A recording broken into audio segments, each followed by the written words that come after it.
Empezamos con la clase de hoy. Em, la clase pasada vimos en la primera hora la cuestión de la mirada que había expuesto Lucía y después Paula dio su exposición sobre fenomenología del dolor y bioética. Hoy nos toca trabajar las otras dos dimensiones del cuerpo en su triple dimensionalidad, que es el cuerpo del otro y el cuerpo para otro. Ahora vamos a ver bien estas categorías y estos nombres los utilizo yo, eh, pero no es fácil entender por qué Sartre habla de tres dimensiones en vez de simplemente dos. Alan, Em, sí. perdón. ¿Puedo hacer la pregunta antes de Ah, que me habías empieces? dicho que tenías alguna. Sí, decime a ver. ¿De qué es? Sí, o sea, ya la había hecho, pero nos quedamos sin tiempo en la última clase porque justo pasamos bueno, a atender a nuestra invitada. Em, Era sobre lo que la pregunta que Tomás también había hecho antes que Ujú. yo, sobre la simetría o asimetría de los dos relatas de mirador y mirado.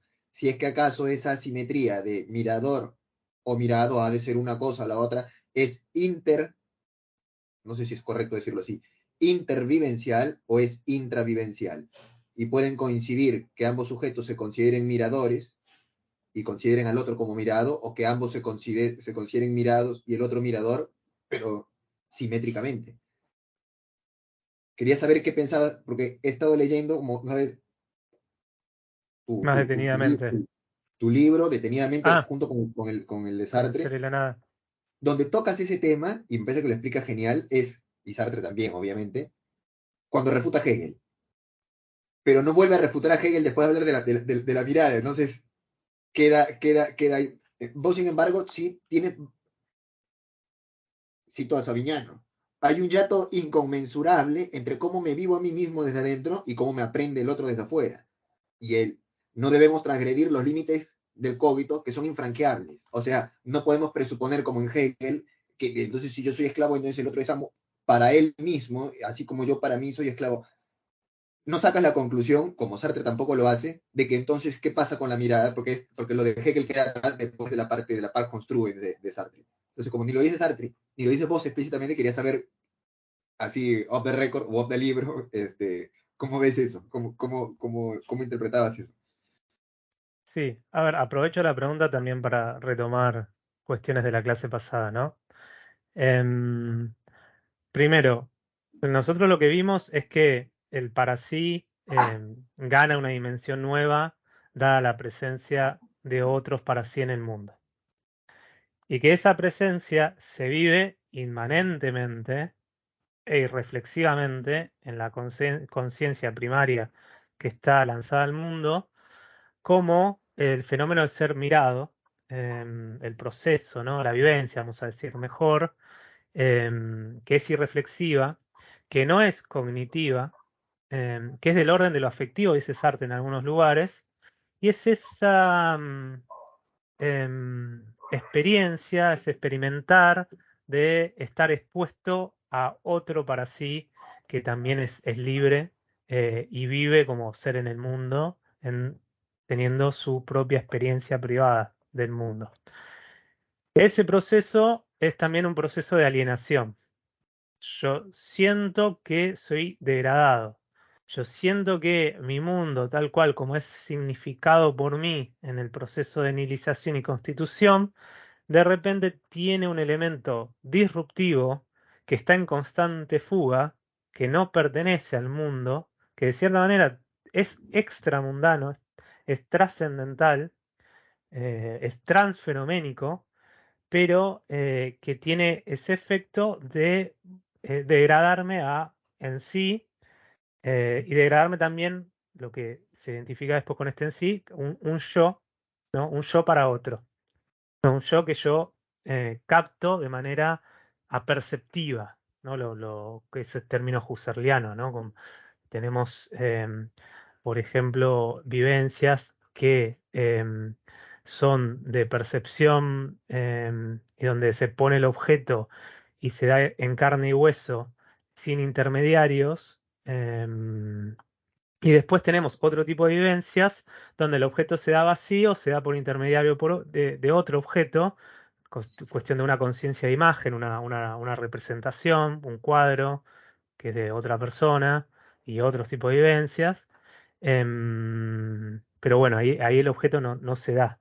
Y Sartre usa esos términos a su manera también para decir, bueno, este yo no lo conozco en una instancia primera, pero sí lo siento afectivamente en este malestar de estar expuesto, eh, y sé que es otro el que lo constituye, ¿no? Otro que es libre como yo.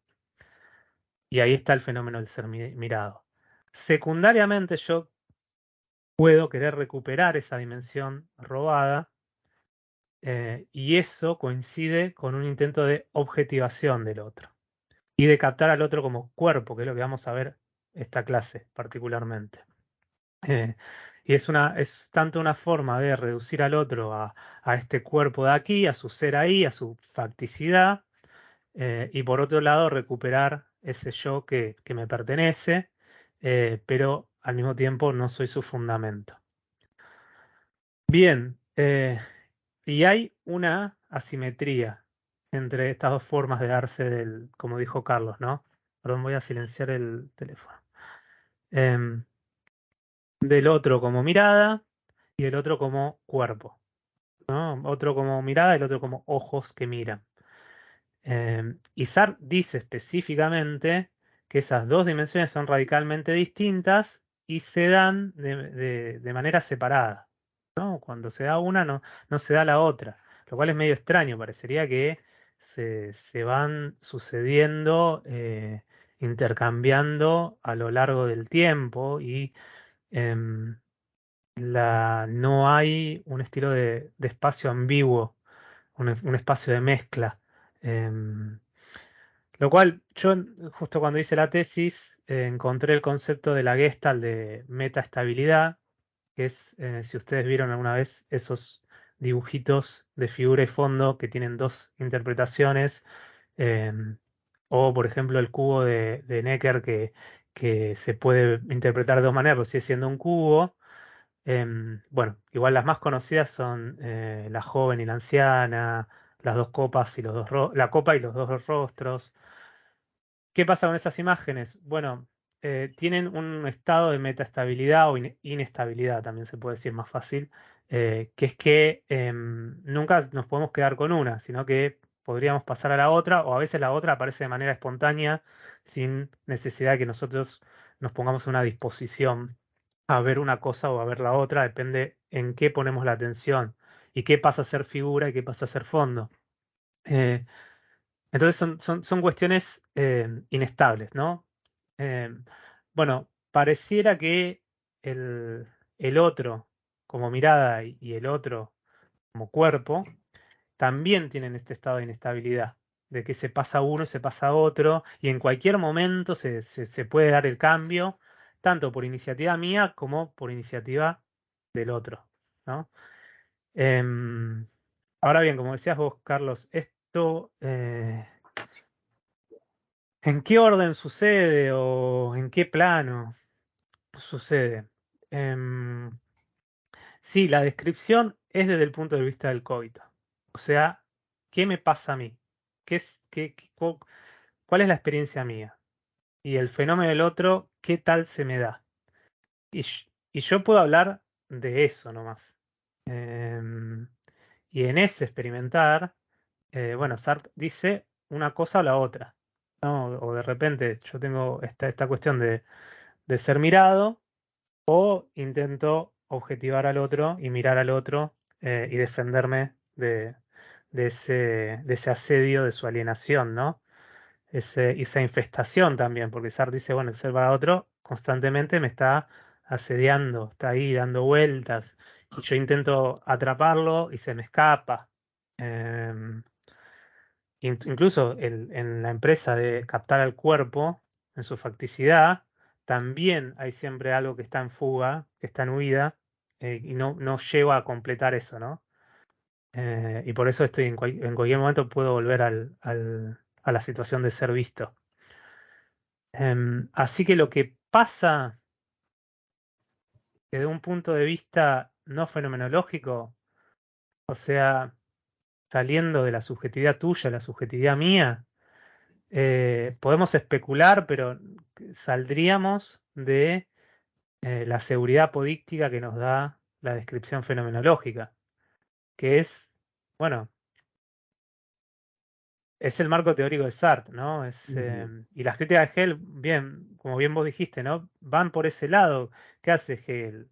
Sale de la ecuación, lo ve todo desde el espíritu absoluto y el desarrollo de las distintas etapas formativas de la conciencia, y dice que, bueno, el yo eh, de la vacío de la identidad, de la reflexión, yo soy yo, y el yo reconocido por otra conciencia de sí, son lo mismo, y cuando yo me doy cuenta que son lo mismo, paso al plano del espíritu.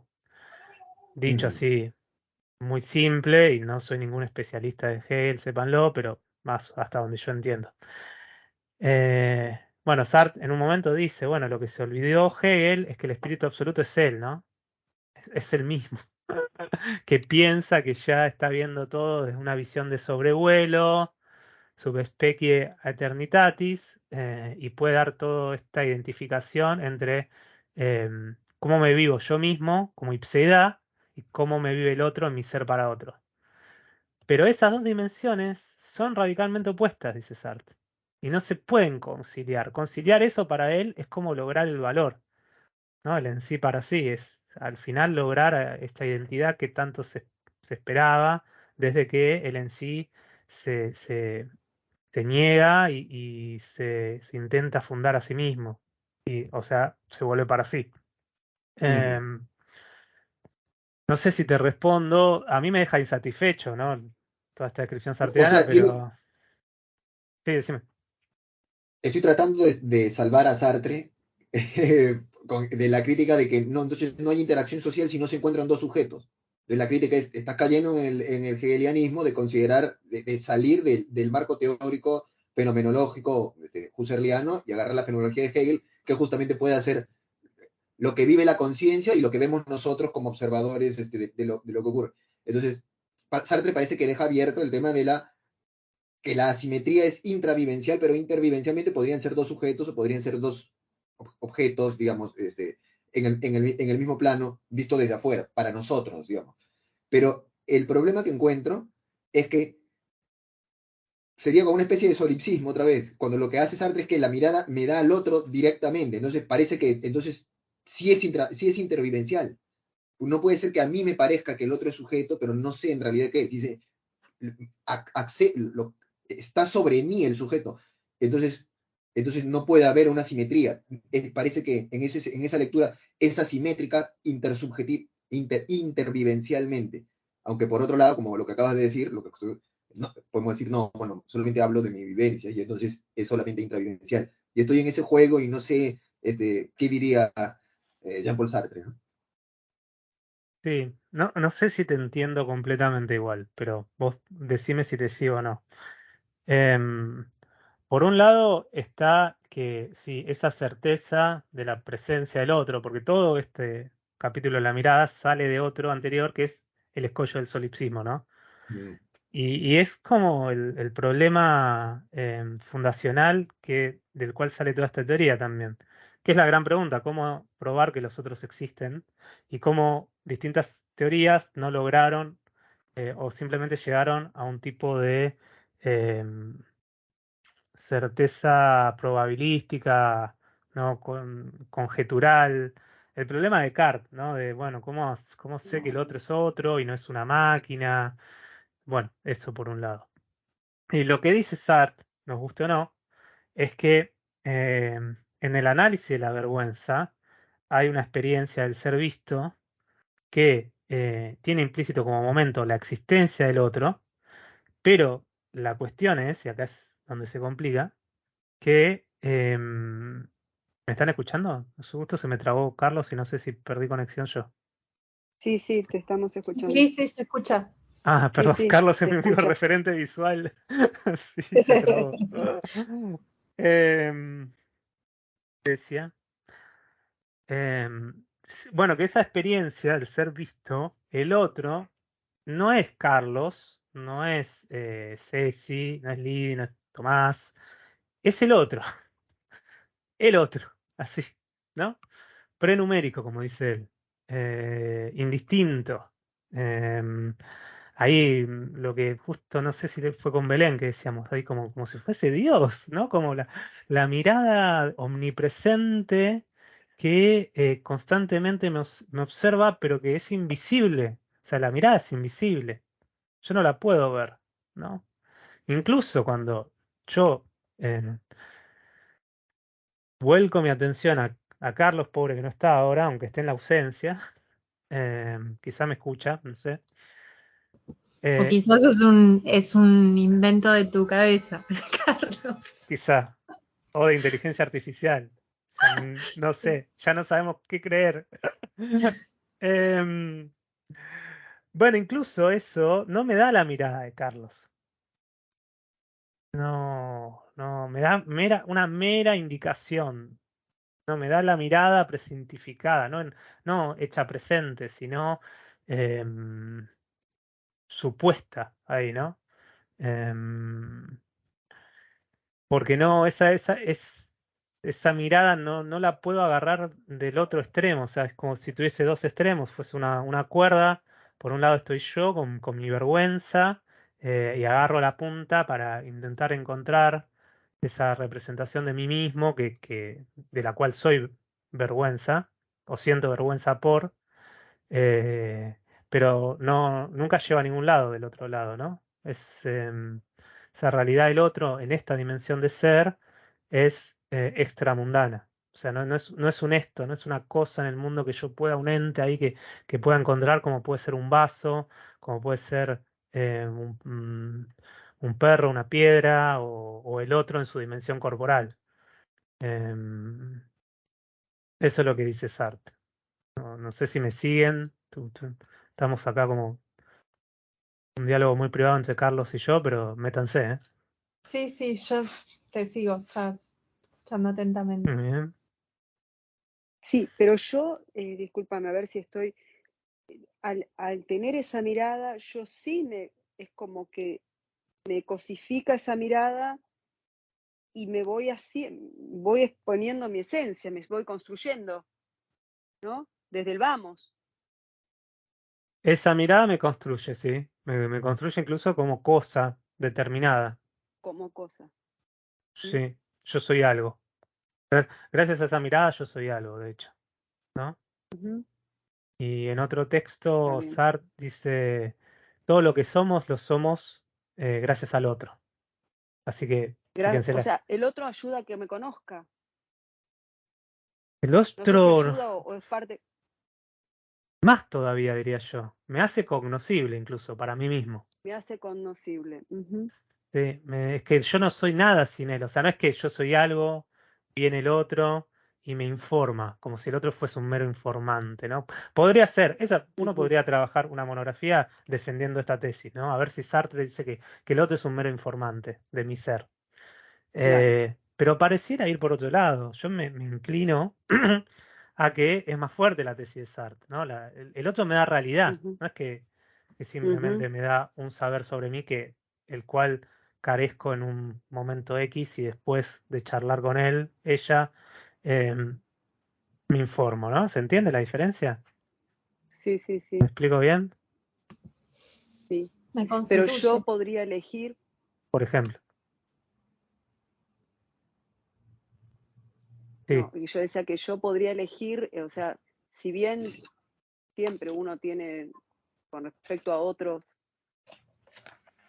o sea, uno se conoce, o vos decís que, bueno, que es más radical, más profundo el tema del otro y el conocimiento, pero eh, es cierto que también uno cuando dice quién soy, también toma a veces lo que los otros dicen de nosotros, a veces. Uno lo puede tomar o no.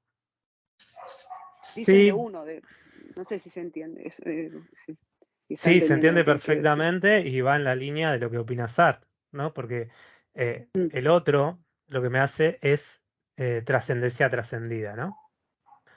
Pero no me ujú, quita la dimensión de trascendencia. O sea, ¿y qué era la ujú, trascendencia? Que lo vimos, no sé, con el pasado, por ejemplo. Que lo que soy siempre funciona de plataforma para proyectarme a otro yo que seré en el futuro y que yo elijo. Un posible. ujú, Ese ser para otro pasa a ser mi facticidad. Una facticidad que está agregada a la facticidad del cuerpo. Está, es un plus, ujú, digamos, ¿no? Es un excedente. sí, Que, y como facticidad, yo me tengo que elegir frente a eso. Para dar un ejemplo, ¿no? Que justo ujú, retomando la conversación con Ceci sobre la monografía. La cuestión de ser mujer o ser hombre, es lo mismo, ser varón, no es lo mismo, pero quiero decir, ser determinado con una categoría de sexo. La pregunta es una categoría que uno tiene intrínsecamente o que es dada por el otro, ¿no? Y ahí hay dos cuestiones, pienso yo. Por un lado, la cuestión del cuerpo, que no es dado y que es un ujú, sistema de órganos, y en el caso del varón y mujer, dos sistemas de órganos sexuales distintos, sacando otros tipos en el espectro. Em, que bueno, que es mi facticidad, que yo primero vivo como para sí, ¿no? Acordémonos de eso, no es el sabor de mi ser, es la afectividad pura. O sea, que no conozco, sino que vivo como como mi situación. Y después la mirada del otro es lo que hace que surja la categoría con toda su consistencia ontológica de vos sos varón, vos sos mujer. Es, diría ujú, Sartre y diría también Simón, es la mirada del otro que termina de esta, categorizarte con un grupo de predicados, entre ellos, bueno, cuestiones corporales, pero también cuestiones morales, morales en el sentido amplio de, no sé, pensemos en estereotipos, ¿no? Fuerte, débil, ¿no? Em, activo, pasivo. Toda la tabla que ujú, Simón agarra de Pitágoras y dice, bueno, hombre, mujer, luz, oscuridad, ¿no? Toda esa jerarquía que hace. Eso, uno dice, bueno, ¿es una cuestión intrínseca que el otro me está informando o es también que el otro le da desde la facticidad corporal, le da una realidad, constituye, le da como algo más? Y acá Sartre ujú, diría, le da realidad, es lo que realiza esa categoría y también pasa con el carácter de una persona, eso lo dice en el ensayo. ujú, El género no lo trata, pero el carácter de la persona sí. ¿Me explico bien? claro, sí, Em, sí, claro. es como también pensaba, es tan importante la mirada del otro, o sea, está mi facticidad y mi libertad para, para, para decir quién soy yo, pero si frente a lo que pienso yo de mí misma, todo el mundo me dice lo contrario, no lo puedo sostener. Si toda la gente me está diciendo que yo soy verde y yo lo voy a dudar, o sea, ese otro siempre me constituye y es imposible sacármelo de encima. Sí, y aparte, sí, tal cual.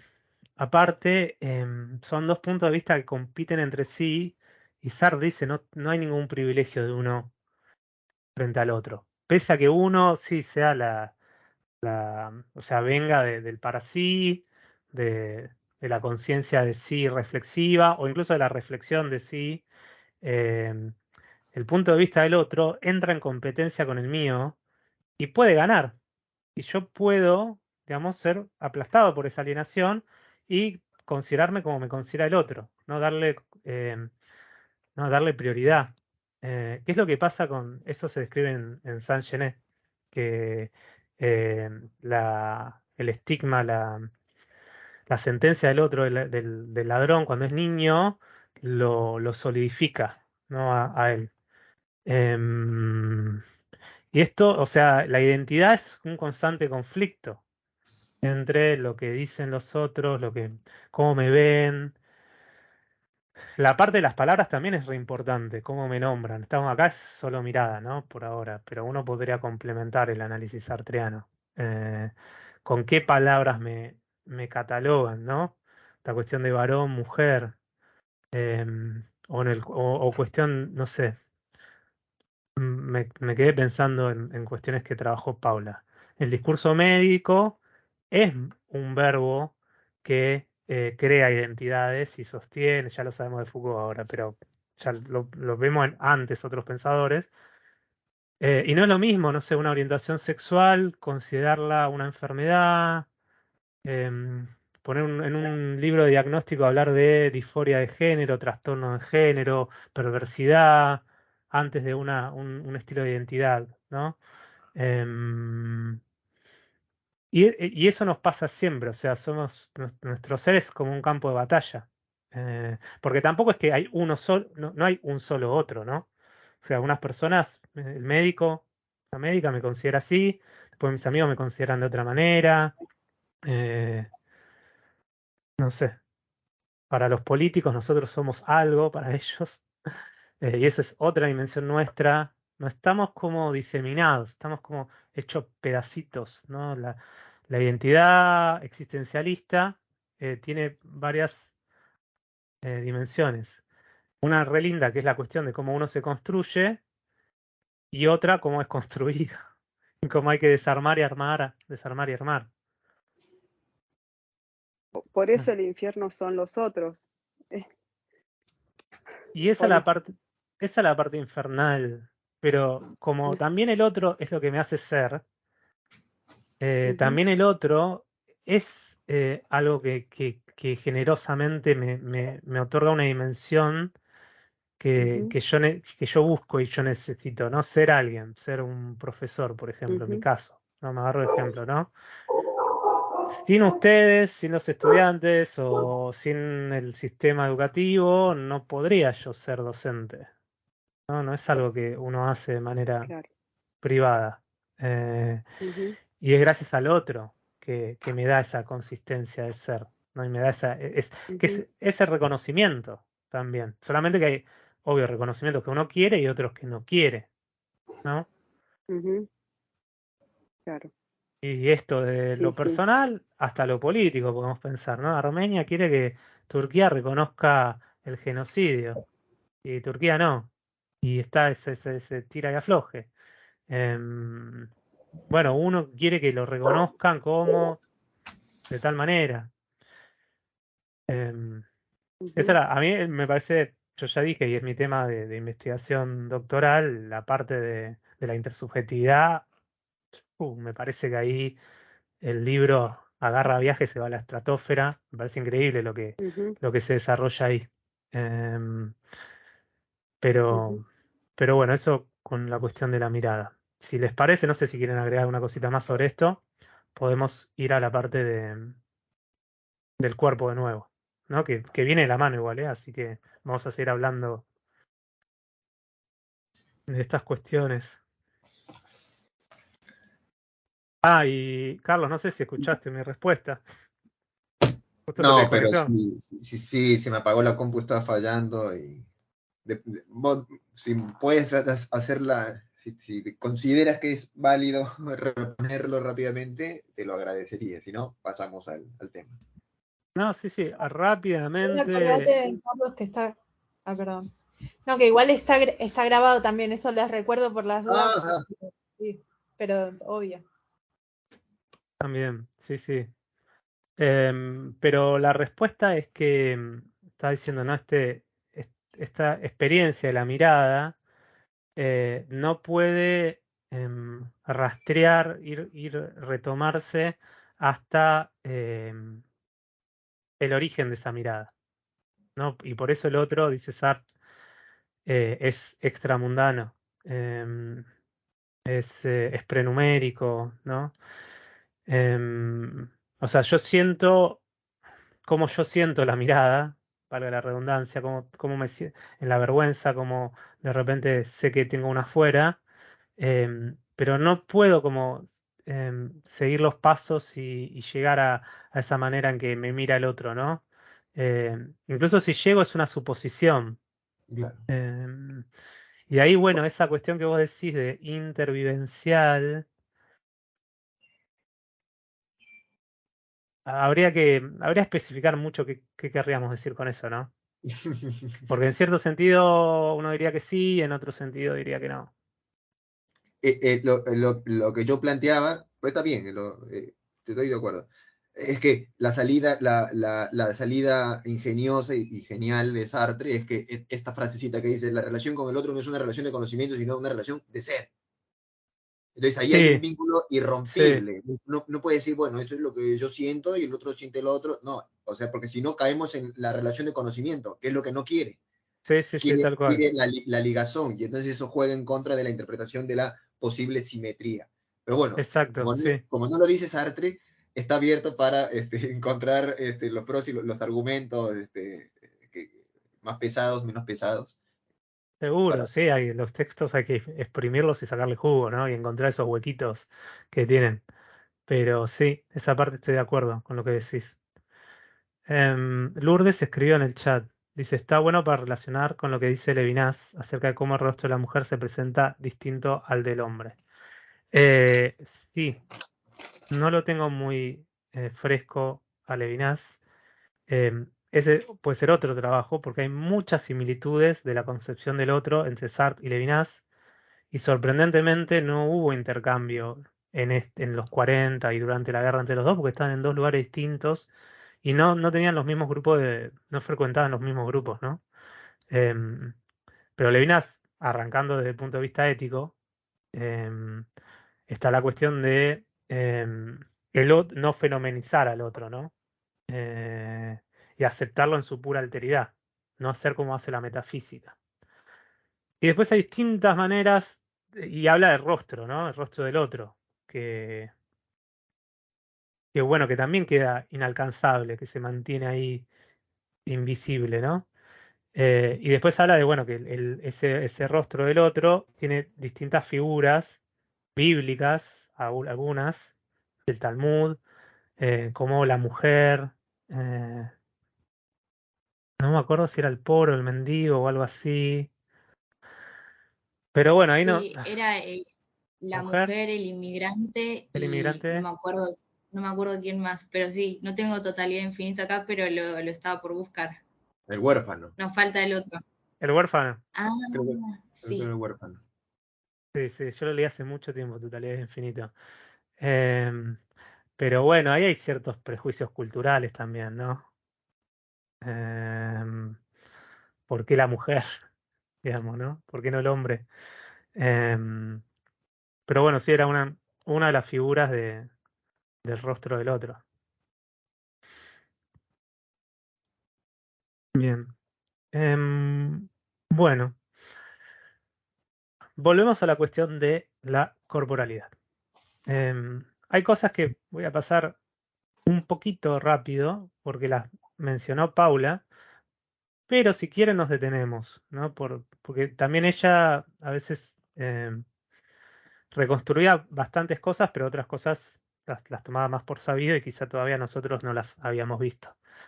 Em, bien, esta segunda parte del capítulo del cuerpo que retomamos acá, lo que nos cuenta es que además del cuerpo para sí, que es el cuerpo tal cual como lo vivimos, que no es una relación de conocimiento, eh, o sea, no es que nosotros vivimos nuestro cuerpo pensando en un sistema de órganos eh, y que aparece como un objeto, o como diría, ¿no? Heidegger, ¿no? Como un ser a la vista, ni siquiera como un ser a la mano, sino que es ese medio que somos que nos permite interactuar con el mundo, y es esta textura de la conciencia.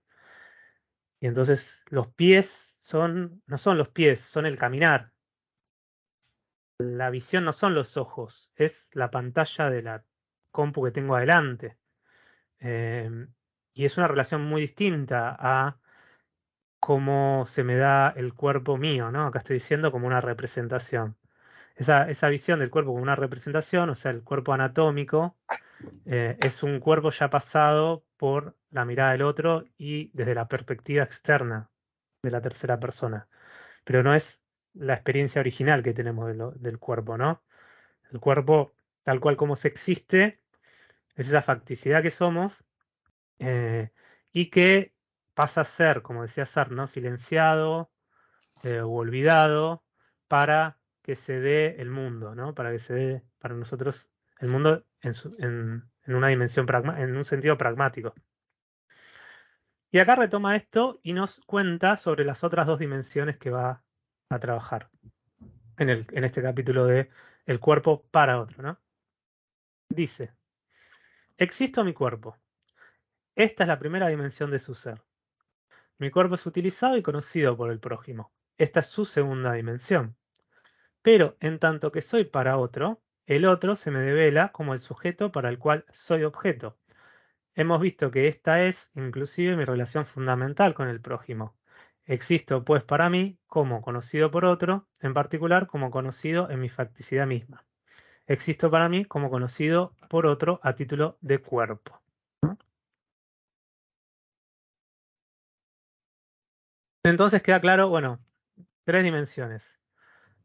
Nos habla de la primera, nos habla de la segunda y después nos habla de una tercera, ¿no?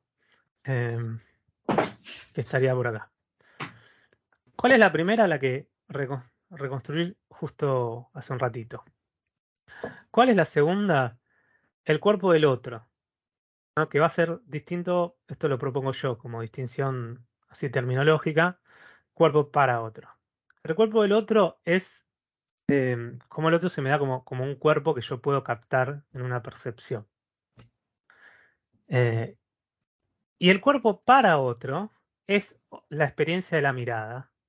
En tanto, no solamente, bueno, yo dije, bueno, me constituye como yo alienado, como en sí, pero ese yo y ese en sí es corporal, ¿no? O sea, yo en la vergüenza de la mirada, de repente se ilumina esa dimensión mía del cuerpo expuesto y con su dimensión externa, ¿no?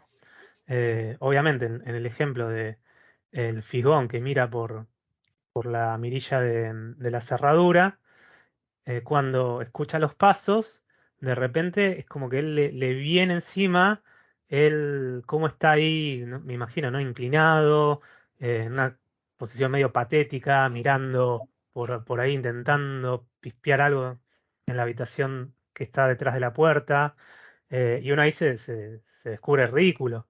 Como, no sé, vamos caminando por la calle, pensamos que no hay nadie y nos queremos sacar un moco de la nariz y de repente vemos que enfrente hay una persona que nos está observando y de repente la nariz, el dedo, el moco, todo se revela de pronto y uno siente vergüenza. Es esa dimensión que dice Sartre, ¿no? Entonces, cuerpo del otro, cuerpo para otro, las distinguimos.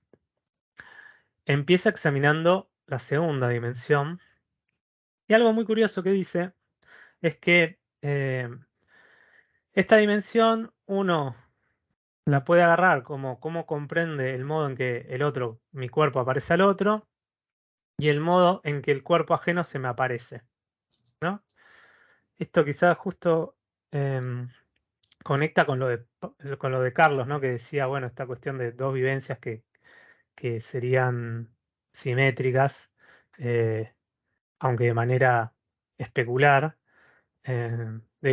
porque dice, todo lo que yo pueda decir de cómo capto el cuerpo ajeno, lo podría decir de cómo el otro capta mi cuerpo, que no es lo mismo de cómo yo me siento captado por el otro, ¿no? Entonces dice, bueno, son dos caras de una misma moneda, yo voy a exponer, ¿no? Cómo yo capto el cuerpo del otro, pero yo tengo que imaginar que así es como el otro me capta a mí también.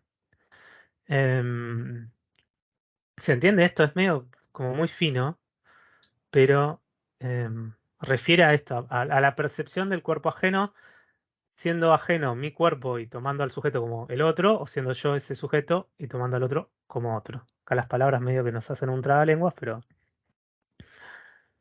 bien. Esta dimensión esto lo enfatiza, lo recupera, no es la dimensión originaria con el otro, que es la mirada. Forma parte de una estructura secundaria, que es cuando yo miro al otro, y por eso es una instancia posterior donde yo lo objetivo, ¿no? Lo vuelvo un objeto.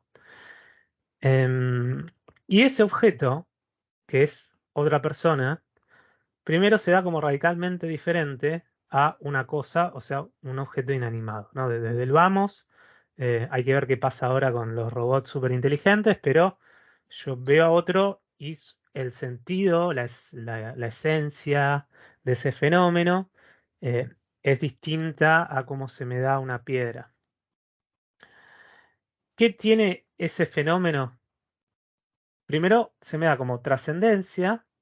Esto quiere decir que ese objeto está en el mundo, pero en un constante superación, ¿no? de su facticidad. Entonces, es un proyecto y es un proyecto libre, pero esa trascendencia está congelada, está trascendida por mi percepción que la vuelve un objeto y también lo vuelve un instrumento para mí, ¿no? Un medio para mí. Yo puedo usar al otro en mi conveniencia, ¿no? Le puedo pedir que me haga un café, lo puedo azotar y obligar a que haga una pirámide para mí. Es una cosa que si yo sé tocar las teclas justas, puedo manipular como puedo manipular cualquier objeto que hay en el mundo. Em, pero lo cual no hace que se transforme en un objeto inanimado, ¿no? Esa libertad siempre va a estar ahí, mientras esté vivo, mientras que yo no trate con un cadáver. Pero tiene esa dimensión instrumental. Em, y además se da como va a ser origen de una situación distinta a la mía, porque es un cuerpo significante, pero ese cuerpo se da como un centro de referencias de la situación.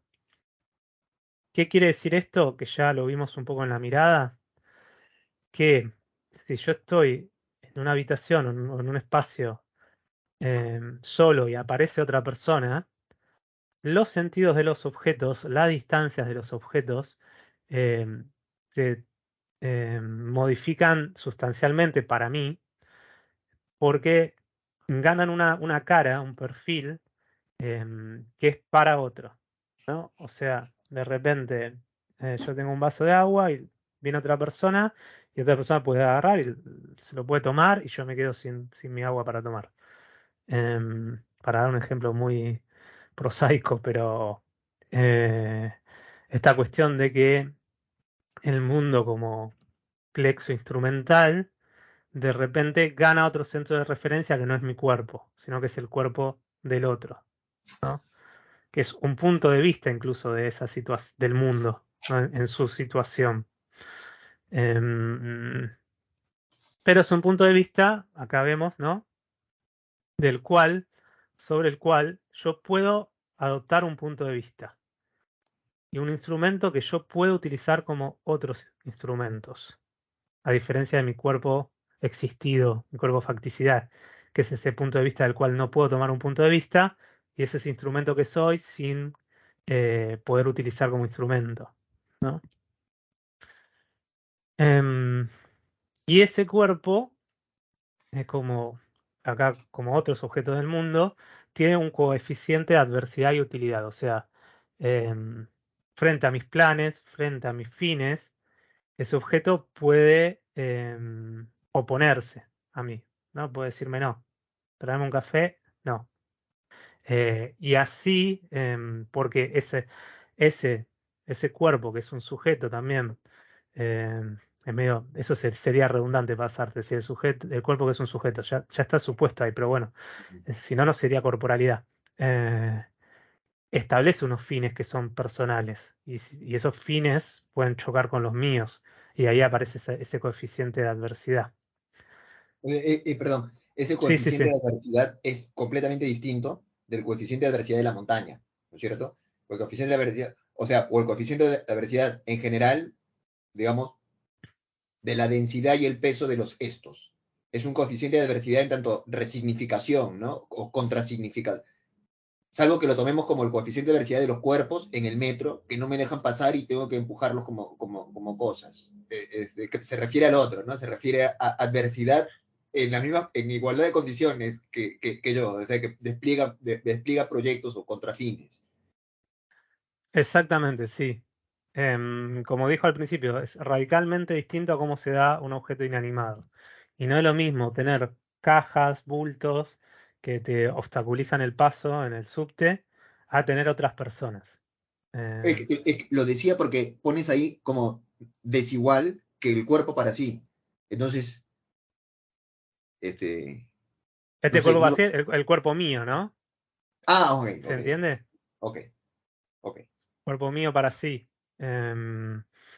Mi cuerpo no es un coeficiente de adversidad o un coeficiente de utilidad, ¿no? Es de hecho lo que funda que haya adversidad en el mundo.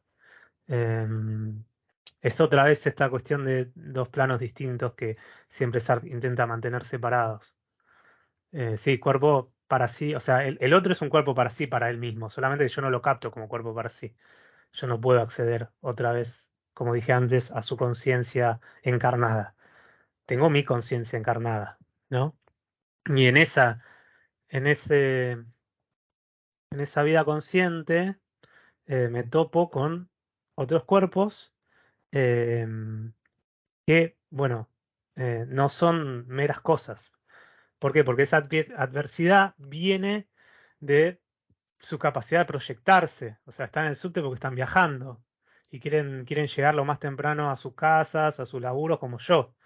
Eh, e incluso, esto es súper importante porque una cosa es patear una caja que se está interponiendo en mi camino y otra cosa es patear a una viejita que está ahí sosteniéndose como se puede en el subte. Em, el segundo caso es un acto de violencia, ¿no? Y Sartre, no acá, sino en los cuadernos para una moral y en crítica de la razón dialéctica, dice, la violencia sola es un fenómeno humano y solamente se le puede aplicar a otro ser humano. No existe la violencia en el mundo natural. Em, es cuando yo obligo al otro, manipulando su facticidad, o sea, su cuerpo, o sea, pateándolo, o le puedo mentir, le puedo decir, acá en el otro vagón están regalando panchos, y va, y era mentira, y yo paso. em, y contradigo, no sé si la palabra sería contradecir, pero contravengo, tampoco. Los fines de la otra persona, ¿no? O sea, violo su autonomía, ¿no? Le impongo algo a la fuerza. Esa es la violencia, ¿no? La imposición a la fuerza de un fin a una libertad que es originalmente autónoma. Em, Perdón. sí, sí, sí, sí, sí. Que una cosa que me parece muy interesante de Sartre con respecto de esto, y que, digamos, en la Vulgata se lo suele omitir, es que captura al otro a través de su libertad. O sea, el engañar es, ¿no? Manipular la libertad. No recuerdo si lo dice tanto aquí, pero en la razón dialéctica, con el ejemplo del boxeador o de la estrategia entre las tropas, lo engañas, ¿no? Le dices, hay panchos en el otro lado, y él libremente va, entonces estás haciendo que él se equivoque libremente, ¿no? A partir de ponerlo en una situación engañosa. No lo mueves como cosa, no le haces tampoco. Exacto, exacto. Sí, sí, tal cual. Y retomando quizá otro tema que había traído a colación, Ceci, la cuestión de la opresión. En la opresión, que uno podría entenderlo como un tipo particular de violencia, necesariamente necesitas la complicidad del oprimido. Em, eso se puede hacer, ¿no? De muchas maneras, ¿no? Por extorsión, em, por amenazas, pero necesitas que el otro ceda en algún momento. ¿Por qué? Porque el otro no es cosa, ¿no? El otro es trascendencia situada. Em, y cierto consentimiento tiene que haber, aunque sea obligado, ¿no? Porque uno frente a la amenaza obliga al otro a que trabaje para uno. Eh, Pero en la libertad, incluso cuando en estos casos donde pareciera que desaparece, todavía está ahí, ¿no? Dice Sartre. Incluso cuando cede, actúa libremente. Nada, una nota al pie. Pero bueno, este cuerpo del otro, si quieren encontrar una definición que aparece en el texto, acá lo que está entre comillas es cita textual, es su facticidad como utensilio y como síntesis de órganos sensibles, en tanto que se revela a mi propia facticidad, ¿no? Porque aparte de ser un utensilio, o sea, un útil, una cosa que es propia de la idea de cuerpo, de la esencia del cuerpo, es esta cuestión de órganos sensibles, o sea, órganos por los cuales el mundo se da, ¿no? Sin los cuales no podría tener captación del mundo, no podría tener vínculo con el mundo. Em, y bueno, y tener estos órganos en vez de otros es una cuestión contingente, porque como pasa con mi cuerpo, ¿no? Que es la contingencia, que la necesidad, es la forma contingente que la necesidad de mi contingencia asume. En el caso del otro también, ¿no? Porque puede haber alguien que es no vidente, puede haber alguien que se fue a la guerra y le amputaron un brazo, pero bueno, necesariamente tiene que tener órganos sensibles que le permite no tener este vínculo con el mundo. Y bueno, yo lo entiendo así, pero no se reduce, esto es otra vez esta tesis de extensión del cuerpo de Sartre, que no se limita al esto orgánico del aquí y ahora, sino que se expande, se desparrama por el mundo, y da el ejemplo de, incluso en la ausencia, por ejemplo, cuando recibimos una carta de la persona amada, esas líneas, esa letra, esos párrafos, esas palabras, son su cuerpo también, en ausencia. Y el cuerpo, o sea, no es solamente este sistema de órganos, sino que son lo que segrega sus productos y su, su modificación del mundo, su modificación del ser, ¿no? Las cosas que hace. Una huella, por ejemplo, es parte del cuerpo del otro, cosa que le gusta mucho a Derrida, ¿no? La huella. Pero sí, Sartre estaría completamente de acuerdo, ¿no? Esa huella implica ese otro que está en ausencia. Em, pero bueno, este cuerpo del otro, también, si lo centralizamos, si lo reducimos, es un esto, o sea, acá este cuerpo que yo puedo mirar, que yo puedo captar, que yo puedo utilizar. Y este cuerpo remite también al cuerpo del otro como para sí. eh, y lo que Sartre denomina acá, retomando el título de su novela, la náusea como sabor del propio ser, como la carne, como la facticidad en un estado puro, incontaminado. O también dice la senestesia, ¿no? O sea, lo que en medicina se habla como la sensación interna del propio cuerpo, eh, alejado de los cuerpos, de los sentidos que son, ay, ahora no me acuerdo bien las palabras, pero externoperceptivos o algo así, ¿no? O sea, como el mirar, digamos, el mirar o el tocar, ¿no? El tocar, agarro la mesa y siento la mesa, pero también siento mi mano. em, pero también siento mi cuerpo, no hay como es difícil de explicar, pero una tonalidad. em, bueno, Sartre usa sabor, usa como el sabor de ser, ¿no? Sentirse corporalmente por dentro sería este sabor de Esa, ser. perdón que meta la cuchara, pero es que me Sí, gusta sí. mucho porque la senestesia me parece que es un concepto, obviamente no lo inventa Sartre, pero me parece alucinante para la fenomenología porque, por ejemplo, no lo toma Husserl, que considera las kinestesias, o sea, la propiocepción del movimiento, pero este es como una Del proposición movimiento, sí. de la pasividad, o sea, el peso de las tripas, dice en algún momento, ¿no? Sí, tal cual, tal cual. Em, De las entrañas. sí, a mí me cuesta entenderlo un poco. Pero bueno, entiendo a qué se dirige, ¿no? Yo lo relaciono Como, lo que uno siente en el ascensor cuando sube o cuando baja. Es decir, el cuerpo se sí, mueve y hay algo que se mueve adentro que no es una kinestesia, no es un principio de movimiento, sino una revelación de la pasividad y que sigue siendo light, sigue siendo cuerpo para sí, pero como sí. cosa, ¿no? O el cansancio muscular, el dolor de cabeza, ¿no? Esa cuestión que no la podés. Bueno, Paula decía, ¿no? Estos dolores divididos entre los que están localizados y los que no se pueden localizar em, puntualmente en un espacio que sería el propio cuerpo. Eh, bueno, eso entra en la bolsa de las anestesias. Em, es, bueno, el ahí del ser del otro y también el ahí de mi ser. Que con el otro yo lo capto como en sí puro, o sea, yo lo puedo tomar como un objeto, en mi caso no, en mi caso nunca podría hacer eso, pero en el otro sí, ¿no? Em, y hay como momentos muy particulares donde yo tengo como una pequeña así mirada rápida de reojo de esa cuestión de su dimensión carnal. Más adelante creo que agarré una cita sobre eso, pero bueno.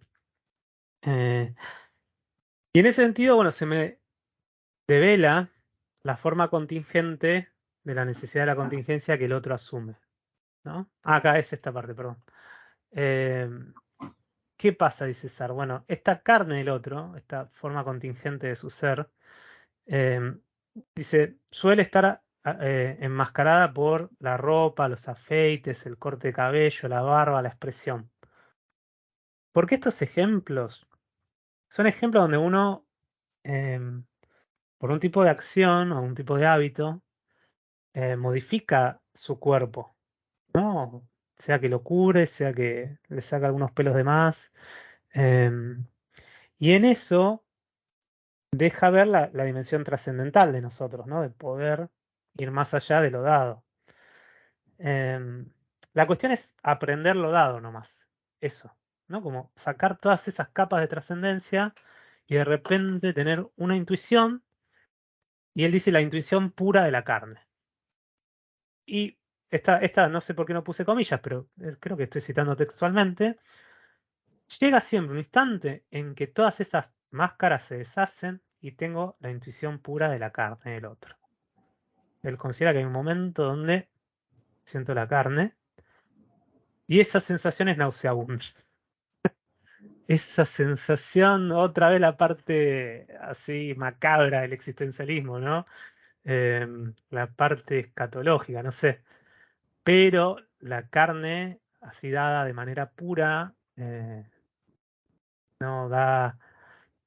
Acá estoy como interpretando, pero da terror, da o asco, podríamos decir, ¿no? Está muy cerca del cadáver, eso es lo que pasa también, desde el punto de vista sartreano, ¿no? Pero no es el cadáver. ¿Por qué? Porque el cadáver, la noción en el ser y la nada, es el cuerpo hecho en sí, ¿no? O sea, y desapareciendo toda su dimensión de trascendencia. Es el cuerpo que ya no vive, es el cuerpo que ya no proyecta, es una cosa más, no se distingue de un bulto, ya no se distingue de una piedra, y es cuerpo como la piedra es piedra. Em, eso es el cadáver, ¿no? La carne, en cambio, es esa dimensión fáctica que nunca se da sola. Entonces, uno diría, bueno, ¿y cómo se daría esta intuición pura? No sé, Sartre no agrega mucho más, em, pero es la pura facticidad del otro, el puro ahí de su ser.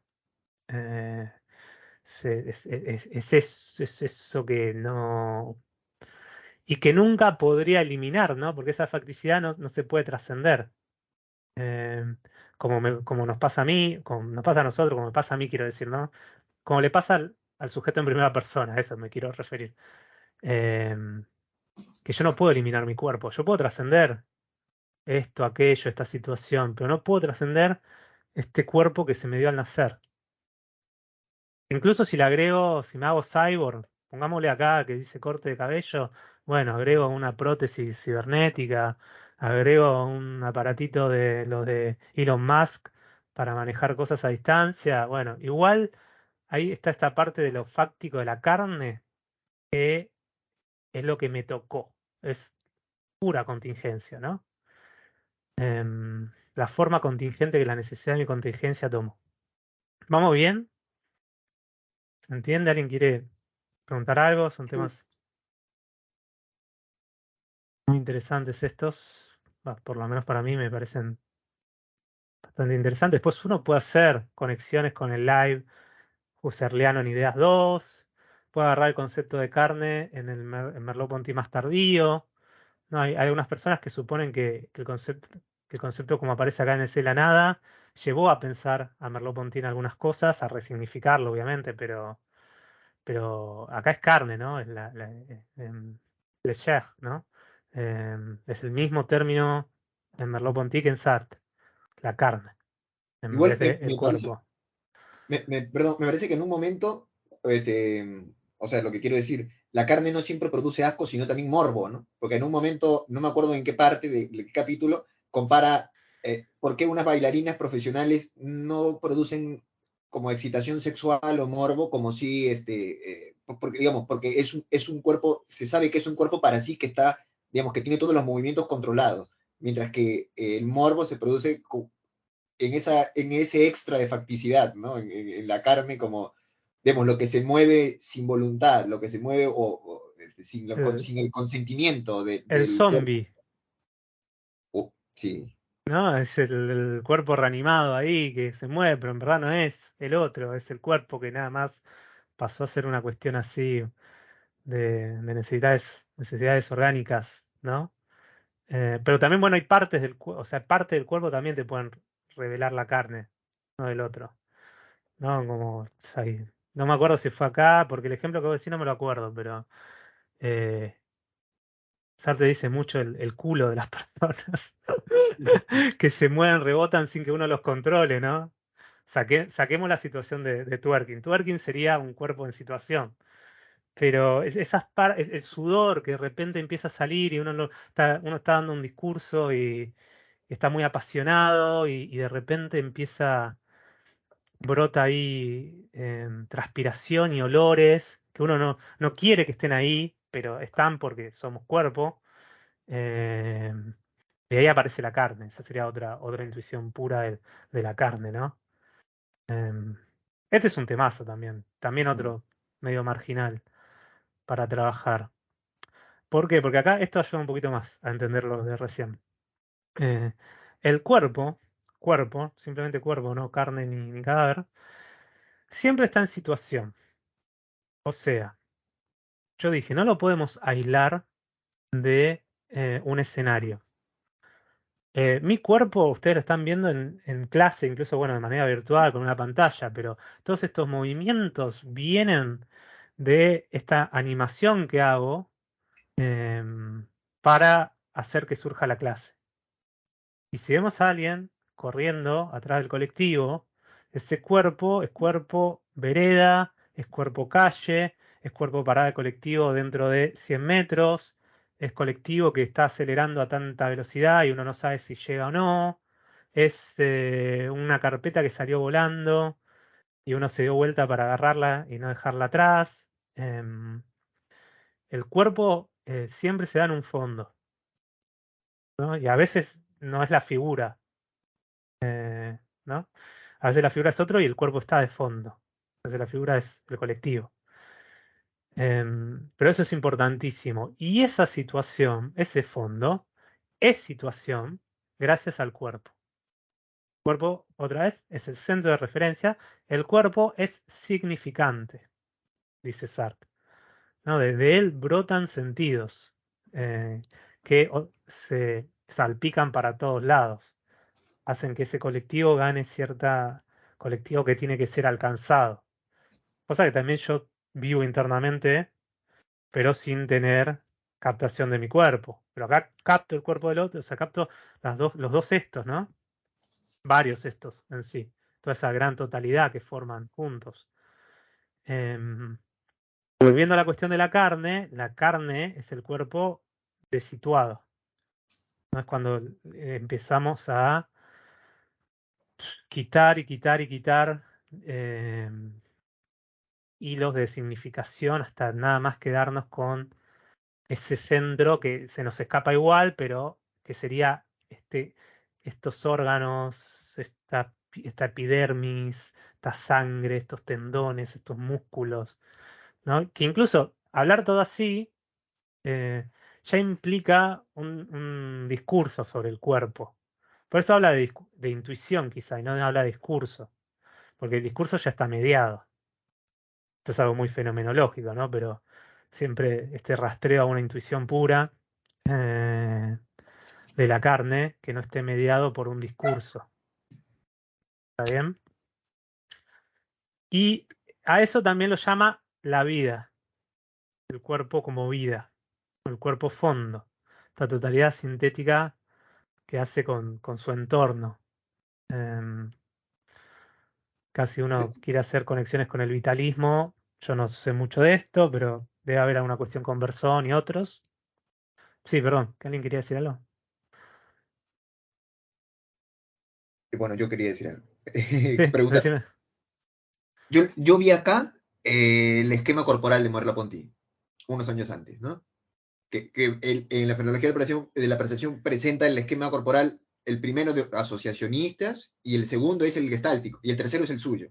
Este no sería el gestáltico, o sea, justamente figura fondo. Entonces me hiciste pensar que entendí mal, porque el cuerpo fondo, que le dice vida, no se refiere solo al cuerpo como el fondo sobre el que los movimientos son figuras o las posturas son figuras sobre el fondo de la capacidad de total pragmática o existencial del cuerpo, sino, vos, si no te entendí bien, el cuerpo fondo es la situación.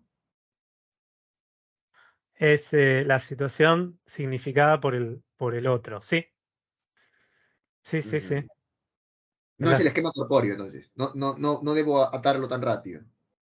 No, no creo. No, no, no. Em, es que el esquema corpóreo también está muy captado desde adentro, ¿no? Em, es la cuestión de cómo nosotros operamos en el mundo.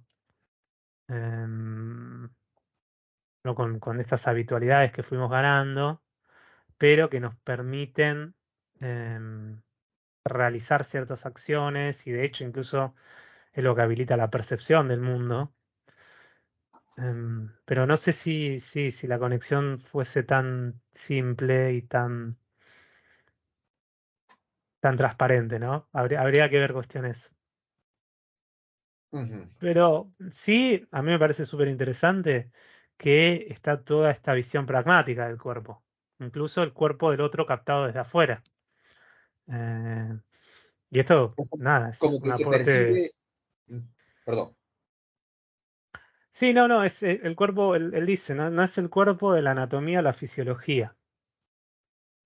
¿No? El cuerpo como se me da el otro originalmente, no se me da como la representación médica de ese cuerpo, Claro. como lo podemos leer en un libro de anatomía o de fisiología. Se me da en esta relación viva, viviente, de trascendencia del mundo y de, bueno, una relación con las cosas. Y no, o sea, no se puede disociar de esas cosas, ¿no? O sea, no, o sea, es ser en el mundo. O sea, no lo Claro. podríamos sacar. Es un ser del mundo que es ser en el mundo al mismo tiempo, en términos heideggerianos, ¿no? Es un ente, una cosa, pero esa cosa es significante. Eh, y así la capto yo. Desde un primer momento la capto así.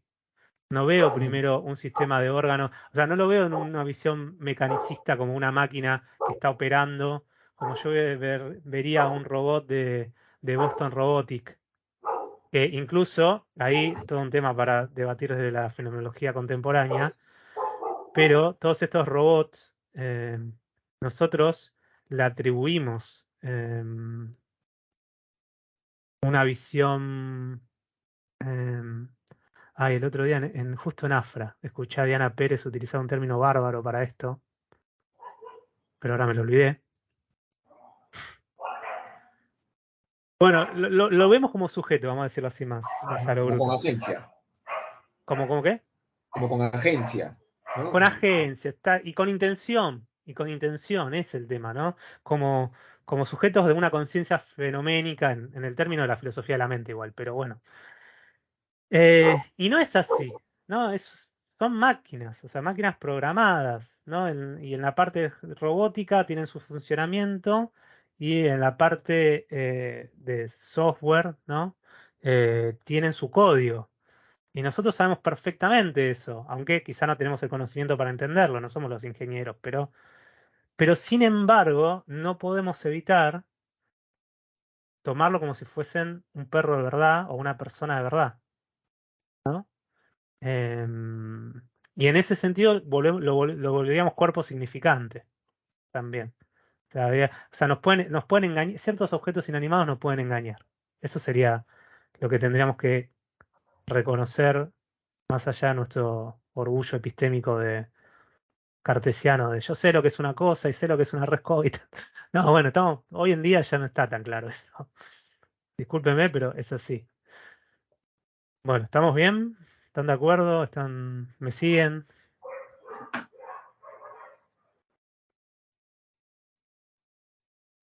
Sí. Bueno, Estamos. Estamos. fantástico, están ahí. Están ahí escapando de su facticidad. Están ahí para mí, porque no de repente están así como etéreos. Bien, sigamos un poquito más. Igual mi idea hoy es terminar, no como la semana pasada, sino en 10, 20 minutos, un poquito más quizá.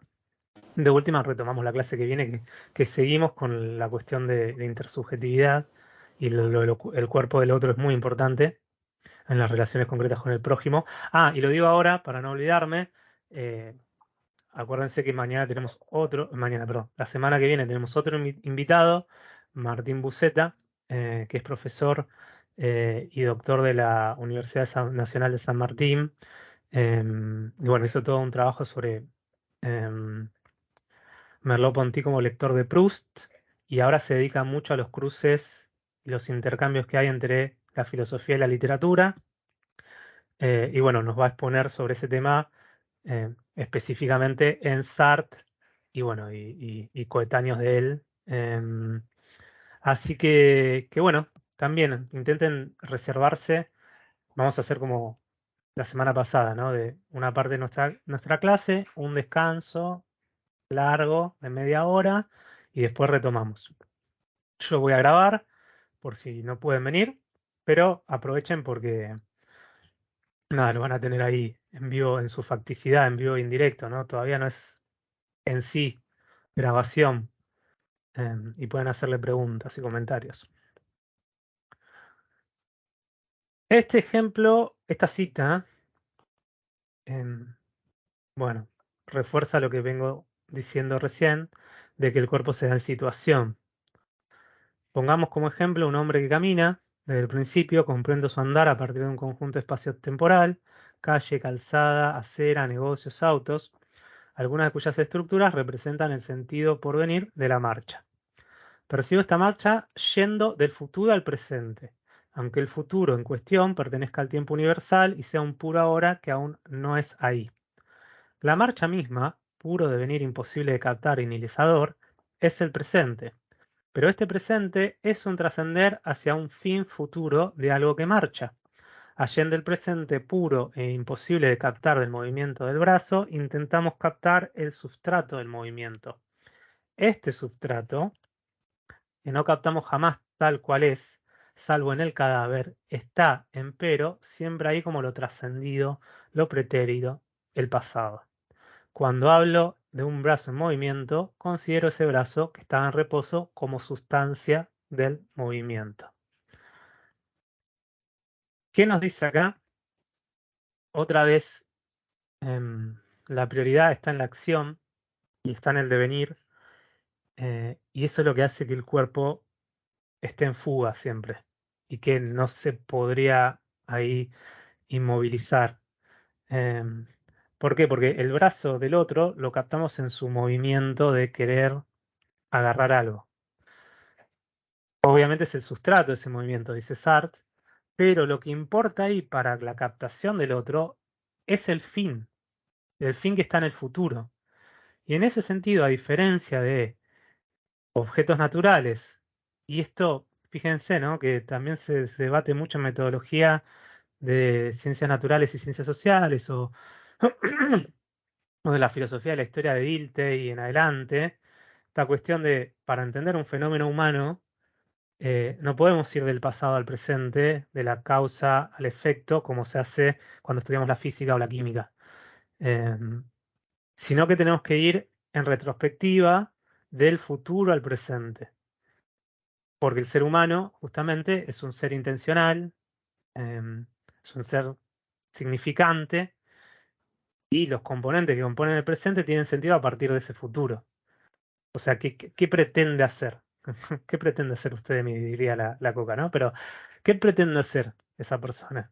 Y esa intención es lo que a mí me da el sentido de su cuerpo en el presente. ¿No? Yo tengo que dirigirme al futuro, ¿no? Percibir al prójimo es hacerse anunciar por el mundo lo que el prójimo es, y no solamente por el mundo actual, sino por el mundo futuro. Em, No sé si llega a decir comprensión en algún lado, no me acuerdo. sí, Pero utiliza. es eso, ¿no? El Verstehen. Sí, festejen. Sí, Ah, Verstehen. que. No, igual mi pronunciación es pésima en alemán, pero que él toma particularmente de Jaspers, más que, no sé, de Heidegger o de Husserl o de Dilthey. Em, ¿Por qué? Porque él, ahora no me acuerdo el año, pero cuando estudiaba en la Escuela Normal Superior con Nissan, le proponen hacer una revisión de la traducción francesa del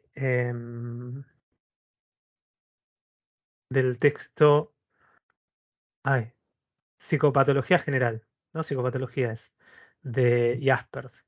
Em, y ahí aparece este término de comprensión, que en español lo distinguen de entender o entendimiento, el Kelen me parece que era, en alemán, si alguien sabe alemán me ayuda, como dos maneras de explicar fenómenos, si el fenómeno pertenece al dominio de lo natural o si el fenómeno pertenece al dominio de la Geist, de lo espiritual, y es un fenómeno humano.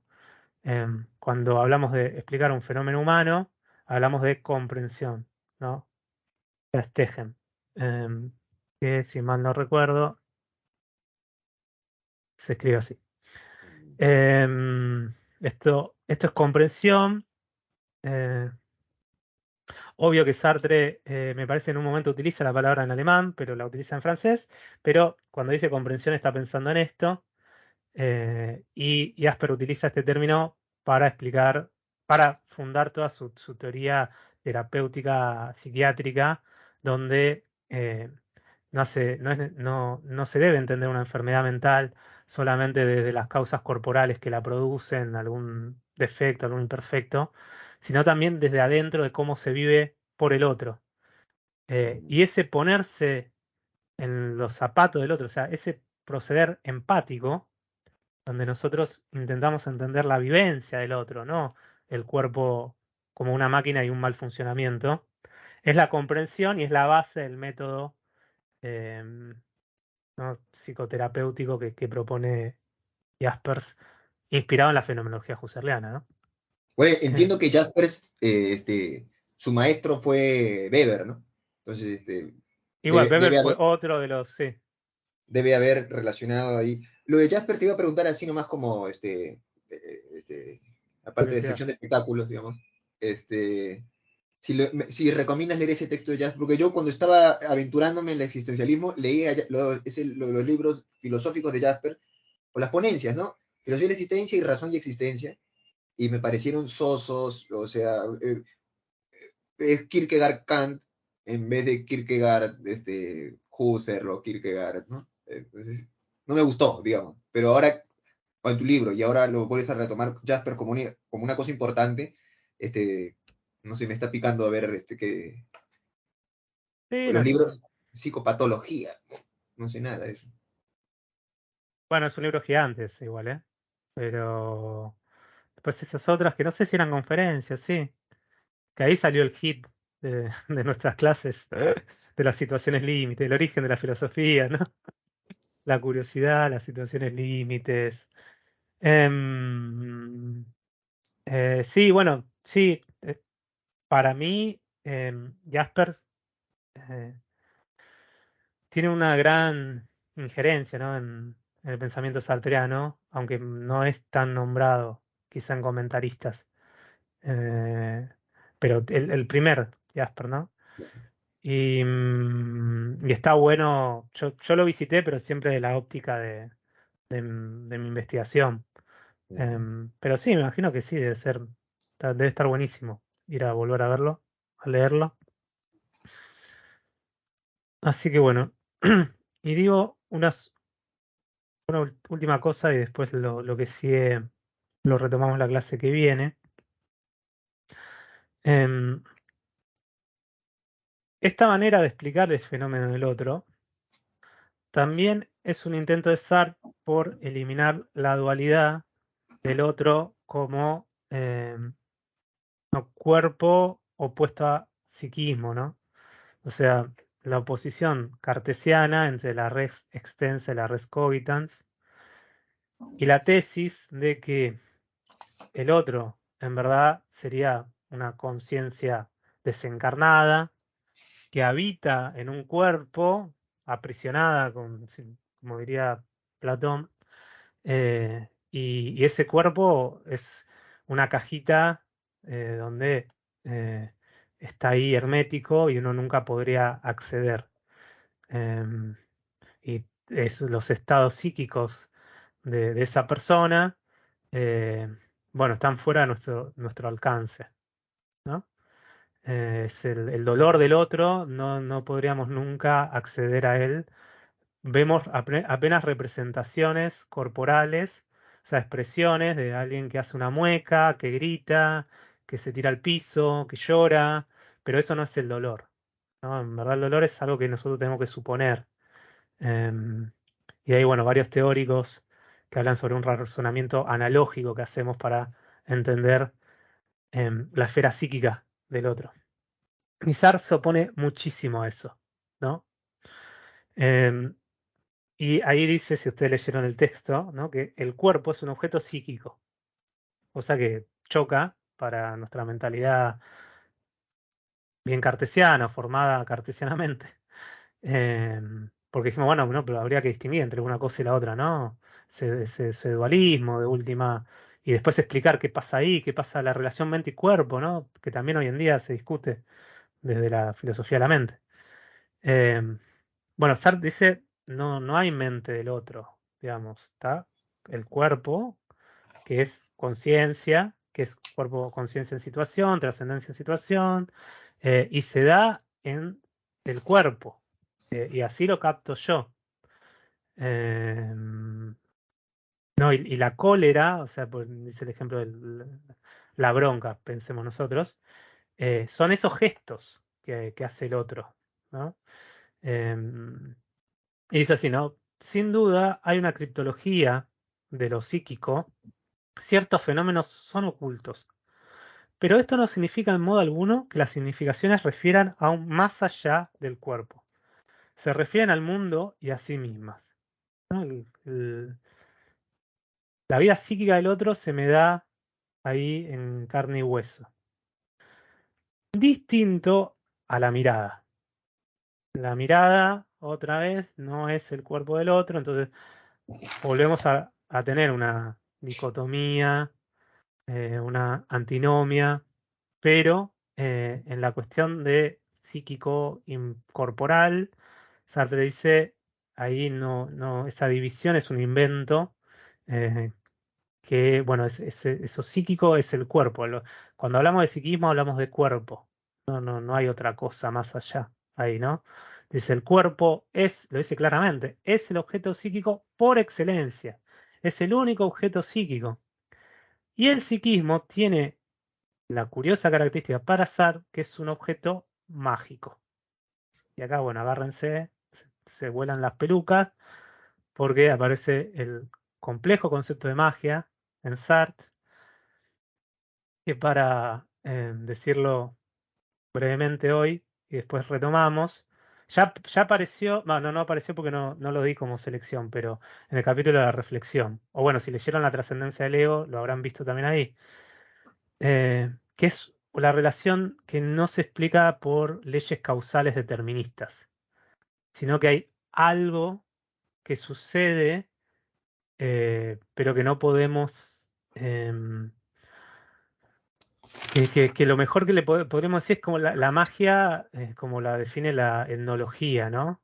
Esta relación a distancia que puede suceder entre objetos y no hay un vínculo de determinación y de sucesión, bueno, sí de sucesión, pero em, y el otro, como el movimiento de su cuerpo y su forma de operar en el mundo tiene algo que Sartre dice así, es propio de la magia. Como es mágico también, Paula decía, ¿no? La enfermedad, o sea, ese dolor de cabeza, la migraña que va y viene, que, que antes de tener un diagnóstico y un tratamiento, no entendemos por qué de repente nos agarra, si estábamos tranquilos, si se había ido, si ya estaba viendo la tele y de repente, uy, me duele la cabeza otra vez, ¿no? Bueno, Sartre dice, la experiencia del mundo tiene toda una dimensión mágica. Que nos guste o no, desde nuestra mentalidad ilustrada y científica, no podemos obviar. Hay cosas que suceden como la magia de los pueblos exóticos para las tribus exóticas para Europa. Bueno, y con esto ponemos una pausa acá. ¿Alguien quiere hacer una pregunta antes de que cerremos la clase de hoy?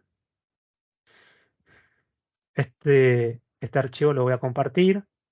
Falta un poquitito más. Muchas de las cosas que faltan ya las mencionamos en algún momento, van a ver, ¿no? Acá el objeto mágico por excelencia, algunas.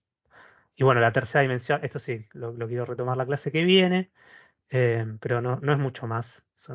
Esto todo tratado por Paula, van a ver cuando lo lean. Em, pero bueno, ¿Qué habría que leer, Alan, para el próximo curso? gran pregunta, muy buena pregunta. Vamos al final de esta parte, vamos al capítulo 3, en Altaya es capítulo 386, las relaciones concretas con el prójimo. Tiene 3 paginitas de introducción y hay un primer apartado que se llama La primera actitud hacia el prójimo, el amor, el lenguaje, el masoquismo. Esa es la sección principal que hay que leer. Es más o menos extensa, así que calculen bien los tiempos. No tanto, igual. 10 páginas serán. Y vamos a detenernos particularmente en el amor, pero vamos a decir algunas cosas del lenguaje y del masoquismo. Y la siguiente clase vamos a seguir con la segunda y tercera parte de ese capítulo. Si quieren, si leen rápido, pueden darle corrido porque forma parte de todo el mismo capítulo. Quizá avanzar ayuda a que se vuelva más claro el primer apartado. Pero obligatoriamente, para que tengamos una base en común que discutir la semana que viene, primera parte de la clase, página 389 de Altaya, el apartado que dice la primera actitud hacia el prójimo, el amor, el lenguaje, el masoquismo. ¿Está bien? Genial. Perfecto. Entonces, el odio y el sadismo y la indiferencia, todo eso todavía sería para la otra clase. Digamos, o nos vamos a centrar más en eso en la próxima, en la otra. Sí. Podemos adelantar cosas, vamos a ver, pero ahí nos concentramos. Ya nos concentró. Perfecto. Genial. Bueno, si no hay nada más que decir, damos por finalizada la clase.